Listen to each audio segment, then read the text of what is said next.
अस्सलाम वालेकुम। अक्सर स्टूडेंट्स का ये क्वेश्चन रहता है जो आईटीसीएस कर रहे होते हैं कि मैंने सॉफ्टवेयर इंजीनियर बनना है, आईटी की फील्ड में जाना है, क्या मेरी यूनिवर्सिटी मैटर करेगी? क्या अच्छी यूनिवर्सिटी के लड़के जो हैं उनको जल्दी जॉब मिल जाती है? क्या छोटी यूनिवर्सिटीज़ के लड़के जो हैं उनको जॉब्स नहीं मिलती या मुश्किल से मिलती हैं? तो ये एक कन्फ्यूजन उन लोगों को भी रहती है जो अभी एडमिशन ले रहे हैं, उन स्टूडेंट्स को भी रहती है, और जो एडमिशन ले चुके होते हैं किसी यूनिवर्सिटी में उनमें भी ये मतलब चीज़ रहती है फाइनल जब तक कि उनको जॉब नहीं मिल जाती कि क्या मेरी यूनिवर्सिटी इम्पैक्ट करेगी या नहीं करेगी। तो मैंने इसके ऊपर कुछ हमारे टेक्निकल रिक्रूटर हैं उनसे मैंने डिस्कस किया, उनसे मैंने पूछा क्योंकि वो काफ़ी इंटरव्यूज़ वगैरह लेते रहते हैं, एचआर से उनका ताल्लुक है कि यार इसके बारे में आपका क्या पॉइंट ऑफ व्यू है। तो उन्होंने मुझे कुछ फीडबैक दिया उसकी बेस के ऊपर, और पर्सनल एक्सपीरियंस मेरा उसको ऐड करके आपको बताऊंगा कि क्या आपकी यूनिवर्सिटी मैटर करती है प्लेसमेंट में या नहीं करती। तो जनरल आंसर अगर आपको करूं, जनरल आंसर तो वो ये होगा कि यूनिवर्सिटी का कुछ ना कुछ इम्पैक्ट पड़ता है। ठीक है। अच्छा, अब जो बच्चा फास्ट या कामसट या नस से पढ़ा हुआ है उसके प्लेसमेंट के चांसेस ज़्यादा हैं उस बच्चे के जो कि किसी नॉर्मल यूनिवर्सिटी से पढ़ा है। ये मैं आपको जनरल चीज़ बता रहा हूँ। ठीक है। ये और उसका पैकेज भी अच्छा लगेगा as compare to those universities जो कि नीचे वाले नॉर्मल लेवल के यूनिवर्सिटी से पढ़ के गए हैं। अब ऐसा होता क्यों है? अब आपको ये लगेगा कि यार ये तो गलत बात है, कामसट का बच्चा तो वो उसको अच्छे मतलब सिर्फ यूनिवर्सिटी के नाम की वजह से क्यों ही इतना अच्छी उसको पैकेजेस और जल्दी जॉब मिल रही है। तो देखें, ये हार्ड एंड फास्ट रूल नहीं है कि ऐसा ही होगा। मतलब ये नहीं मैं कह रहा कि जो फास्ट से पढ़ा है उसकी जॉब पक्की है, उसको उसको अच्छी सैलरी भी मिलेगी, उसको जॉब भी बड़ा फास्ट मिलेगी, नहीं ये नहीं मैं कह रहा। पर मैं ये कह रहा हूँ कि जो फास्ट का पढ़ा हुआ है उसको अच्छी मिल सकती है। अब ऐसा क्यों होता है? देखें, दो तरीका कार दो दो टू वेज होते हैं एक्सेल करने के। पहला ये होता है कि आपको पुश किया जाए, और दूसरा ये होता है कि आप अपने आप को पुश करें, यानी कि आप आपके ऊपर नज़र रखी जाए या आप अपने ऊपर नज़र रखें। इन दोनों तरीक़ों से आप अपने आप को एक्सेल कर सकते हैं। ठीक है।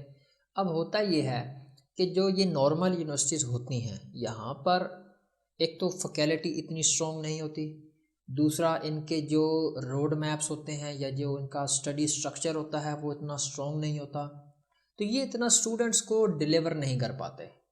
ये इतना डिलीवर नहीं करते, that is one thing.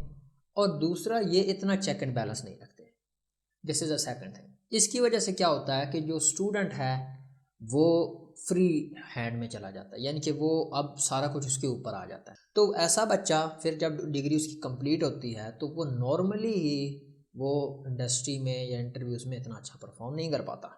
On the other hand मेरा कज़न है, वो फास्ट में पढ़ रहा है, मुझे आइडिया है। जो फास्ट या कामसर नस के बच्चे होंगे इनको बहुत ज़्यादा असाइनमेंट्स दी जाएंगी, इनको बहुत ज़्यादा प्रोजेक्ट्स में लगाया जाएगा, यानी कि इनको सही करके जिसको कहते हैं ना कि फुल सिखाया जाएगी चीज़ें, बहुत बहुत ज़्यादा चीज़ें पढ़ाई जाएंगी, इनको प्रोजेक्ट्स बहुत ज़्यादा करवाए जाएंगे। उसके अलावा कम्युनिकेशन स्किल्स और इन चीज़ों के ऊपर भी ये यूनिवर्सिटीज़ काम करवाती हैं बच्चों से। तो ये एक तरह की बच्चे की ग्रूमिंग यूनिवर्सिटीज़ करती हैं। बच्चा ग्रूम होता है आपका, स्टूडेंट ग्रूम होगा, उसकी कम्युनिकेशन स्किल अच्छी होगी, कोलैबोरेशन वो अच्छी कर रहा होगा, टीम वर्क अच्छा होगा, वो ज़्यादा पढ़ेगा, उसको जो फैकल्टी पढ़ा रही है वो टीचर्स बहुत स्ट्रॉन्ग हैं, उसको पुश करते हैं, वहाँ पे इन्वायरमेंट ऐसा है, तो वो एवेंचुअली खुद ब खुद ही बच्चा जो है वो निखर करके निकलता है। और अब वो जब इंडस्ट्री या मार्केट में जाता है तो वो डेफिनेटली अच्छे पैकेजेस भी लेता है, उसको जल्दी जॉब भी मिलती है, उसकी प्लेसमेंट भी आसान होती है। लेकिन नॉर्मल यूनिवर्सिटी वाले बच्चा, क्योंकि उसको पुश नहीं किया गया होता, तो वो उसके लिए वो बहुत ज़्यादा चीज़ें वो इतनी मतलब वो इतना उसका पोटेंशियल सामने नहीं आया होता। लेकिन जो नॉर्मल यूनिवर्सिटीज़ के स्टूडेंट्स हैं वो अपने आप को पुश कर सकते हैं। देखें, आपको इंटरव्यू कॉल आई, अब आपने अपने आप को प्रेजेंट करना है, नो मैटर आप फास्ट से पढ़े हैं, कामसट से पढ़े हैं या किसी नॉर्मल यूनिवर्सिटी से पढ़े हैं, आपने अपने आप को प्रूफ करना है वहाँ पे कि यार मैं वैल्यूएबल हूँ। आपको एचआर जब कॉल करेगा पहली, तो आपने प्रूफ करना है कि आई एम वैल्यूएबल। आपने अपनी कम्युनिकेशन अच्छी ज़ाहिर करनी है, आपने अपना स्किल स्ट्रॉन्ग शो करना है, आपने अपनी हंगर शो करनी है toward IT, toward software engineering कि यार हाँ मेरा इसमें इंटरेस्ट है, मेरा पैशन है। तो अगर आप में ये होगा और आपने सेल्फ असेसमेंट कर रखी होगी अपनी, और आपने खुद अपने ऊपर एफर्ट लगाई होगी, और आपने स्टडी किया होगा no matter what university you are in, तो आपके लिए इंटरव्यूज़ क्रैक करना, इंडस्ट्री में जाना मसला नहीं होगा। अच्छा, अब एक चीज़ इस सिनेरियो ले लेते हैं। एक फ्रेश ग्रेजुएट है, आज नॉर्मल यूनिवर्सिटी से आया, उसकी लेट्स सपोज सैलरी लगती है 50,000। ऑन दी अदर हैंड एक बड़ी यूनिवर्सिटी का बच्चा वो आया, उसकी सैलरी लगी 80,000। ठीक है, अब इन दोनों के स्टार्ट के अंदर पैकेज डिफरेंस आ गया।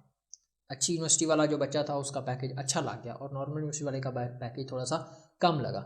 लेकिन अब आप देखेंगे कि with in the passage of time, 1 साल, 1.5 साल, 2 साल, वो जो 50,000 वाला बच्चा है, अगर वो अपने आप को प्रूफ करता रहे, अपने स्किल को इम्प्रूव करता रहे, और उसने यूनिवर्सिटी में भी एफर्ट लगाई है और अब भी वो कंटिन्यूसली एफर्ट लगा रहा है, तो ये उस फास्ट वाले को क्रॉस कर जाएगा। ठीक है, यानी कि ये उससे आगे निकल जाएगा।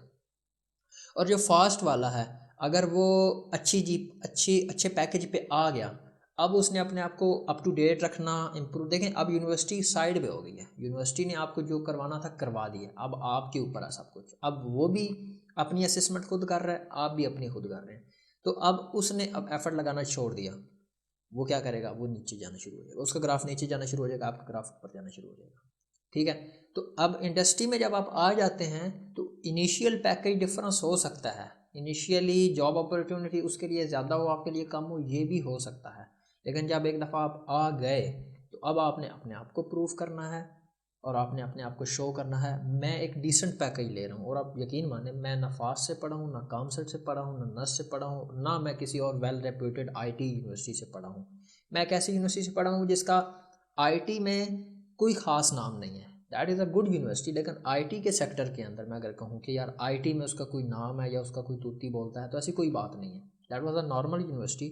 और फिर उस नॉर्मल यूनिवर्सिटी के भी बिल्कुल मैं एक समझ लें कि मेन कैंपस नहीं, उसके बेसिक वाले कैंपस से पढ़ा हूँ, बहुत ही छोटे दर्जे के ऊपर जाके मैं पढ़ूँ, but still I am earning a decent money. तो अब मेरे लिए यूनिवर्सिटी मैटर नहीं कर रही। अब जब मैं फील्ड में आ गया हूँ, एट स्टार्टिंग पॉइंट मैटर कर सकती थी, अब नहीं कर रही। तो ये इतना आप इसको इतना ना सोचें कि यार मेरे अगर मैंने अच्छी यूनिवर्सिटी में एडमिशन नहीं लिया या नहीं हो सका तो अब मेरा तो कैरियर ही तबाह हो गया, ऐसी बात नहीं है। इनिशियली कुछ केक मिल सकती है आपको, और वो बात कि अच्छी यूनिवर्सिटी, डेफिनेटली अच्छी यूनिवर्सिटी होगी तो उसका कोई नाम किसी वजह से ही है ना।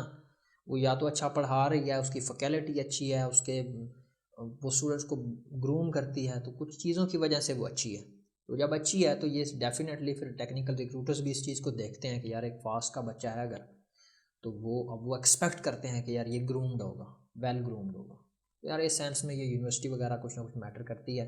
जीपीए के ऊपर मैंने इससे पीछे एक वीडियो डाली थी कि जीपीए मैटर करता है या नहीं करता, वो वीडियो भी आप देख लें, आपके लिए काफ़ी वो हेल्पफुल रहेगी। तो ये आज की वीडियो थी। एंड पे एक बात कहना चाहूँगा कि व्हाट्सएप के ऊपर हमारी एक ITCS की कम्युनिटी है, जहाँ पर ITCS के स्टूडेंट्स जो हैं वो ऐड है। तो मैं वहाँ पर डेली कुछ ना कुछ वैल्यूएबल कंटेंट शेयर करता रहता हूँ। आप भी अगर ITCS के स्टूडेंट हैं तो आप उस कम्युनिटी को ज्वाइन कर सकते हैं। कम्युनिटी की लिंक नीचे डिस्क्रिप्शन सेक्शन में होगी। तो बस आज के लिए इतना ही। अगर आपको वीडियो पसंद आई तो वीडियो को लाइक और शेयर करें। अगर आपके माइंड में कोई क्वेश्चन है तो कमेंट सेक्शन में लिखना ना भूलिएगा। ज़िंदगी रही तो फिर मिलेंगे इंशाल्लाह एक और न्यूज़। तब तक के लिए अल्लाह हाफिज़, अस्सलाम वालेकुम।